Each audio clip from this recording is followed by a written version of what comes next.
Hello and welcome to the first lecture of this new topic on reframing AI as cognitive augmentation, not automation. In this course, AI for managers and leaders.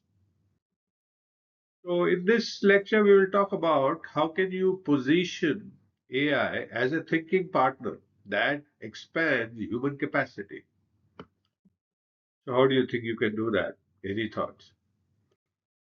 To position AI as a thinking partner that expands human capacity, you must deliberately reframe it. Reframe it from, automation, replacement to cognitive augmentation. That is amplification, right? If AI is reframed as automations, you know what happens? Leaders protect territory, employees fear displacement, loss of job, and simple plain compliance replaces curiosity. So that's what happens if you position as automation. If AI is framed as augmentation, then leaders experiment with new things that they can do because there is no fear of failure. And the teams collaborate, work together and with AI, and consequently the judgment improves. So how can we do this? How can we position AI as a automation, not as an automation, but as augmentation? Let us take a look at that. So first thing what you need to do is change the core narrative.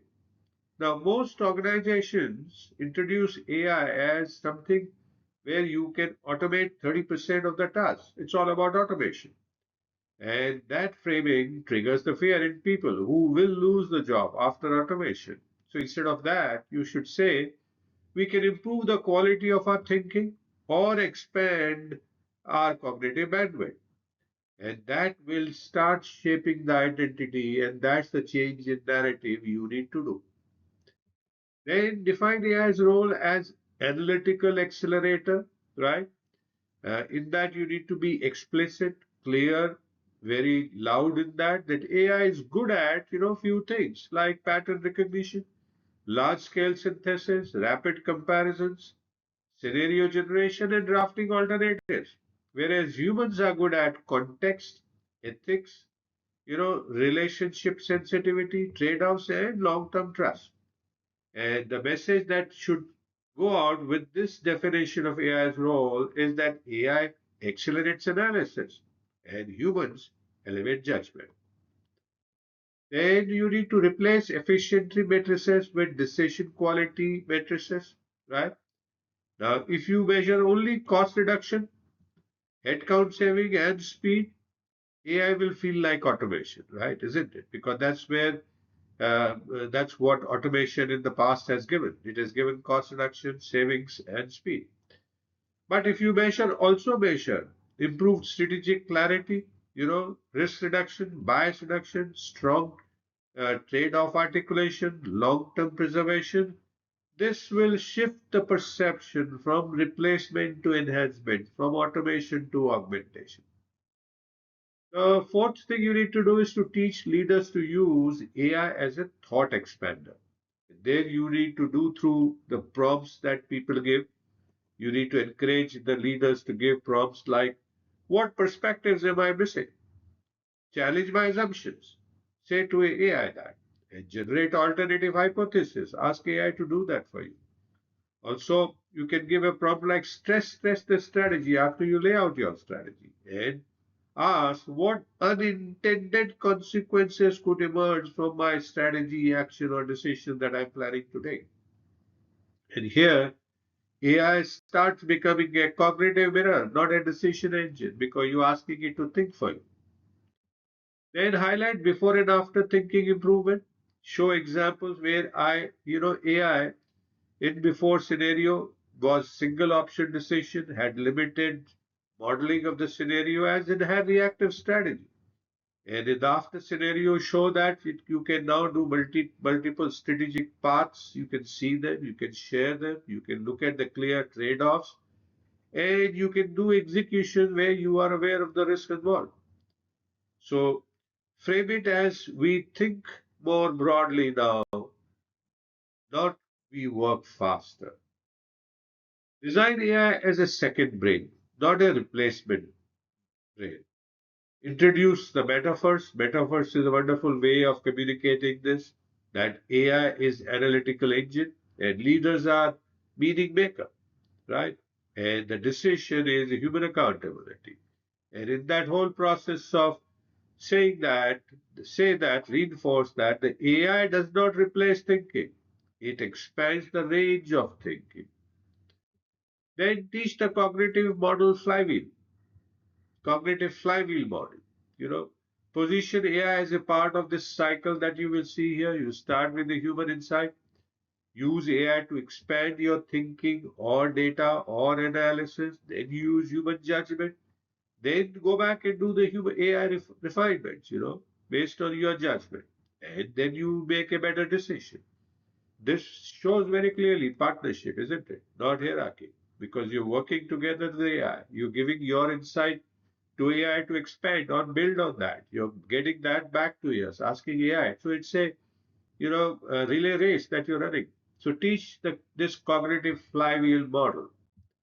Then reward the depth of insight, not tool usage. There, what you do is stop celebrating who, you know, used AI most. Don't celebrate that. Instead, start celebrating who improved the decision most, who surfaced the most meaningful risks that we prevented from happening, and who reframed the problem better so that we could find a better solution. The whole this story, the hero should be the thinking quality, not tool interaction. So reward the depth of insight, not tool usage like this. Then model augmentation at the senior most level and level, executive committee level. What executive at the C-suite should say is that AI helped me see this differently. They should genuinely say that after having seen it differently, not doing lip syncing only. The model surfaced a pattern that I had not noticed, which they will see actually. I changed my view after stress tested with AI.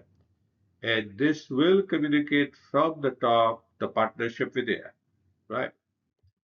Introduce the cognitive multiplier mindset, teach leaders to ask, how can AI expand my cognitive ranges this decision, right? And the examples of these are like broader stakeholder impact analysis, exploring the scenarios in width and depth, detecting the biases, comparing the strategies, and long-term implication mapping with the help of AI. And here, AI becomes the multiplier, not a decider. So introduce the cognitive multiplier mindset. Then avoid the word automation in the leadership context, because automation is about task, augmentation is about thinking. So reframe. Instead of saying, AI automates decision making, start saying AI strengthens decision making. So, like this, move from automation to augmentation. Install a simple cultural principle, make it visible and repeated. And what is that? Say that AI expands capacity, leadership retains responsibility. So the roles become more clear in many ways. So, what's the final insight we can draw from this lecture? Organizations that treat AI as an automation, optimize processes, reduce costs, which is the job of automation, and have cultural fragility in terms of risk management. And organizations that treat AI as cognitive augmentations expand strategic depth. They go in and explore things a lot more deeply. They have improved judgment and they build resilient leadership who can work under difficult conditions. The long-term competitive advantage won't come from replacing humans. It will come from leaders who think better because AI stretches their cognitive limits. So that's the final insight we'd like to leave you in this lecture. So what is next? So the next we will take a look at second part of reframing AI as cognitive augmentation, not automation, and that is of redesigning roles itself to combine AI insights and human storytelling, empathy, and judgment.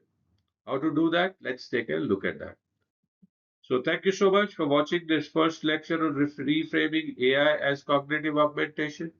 I hope you're continuing to learn new things, continuing to enjoy, and I do look forward to see you again in the next lecture. Please feel free to message me if you have any questions. I'll be happy to answer your questions, and do download the PDF file to take a look at anything that you need to.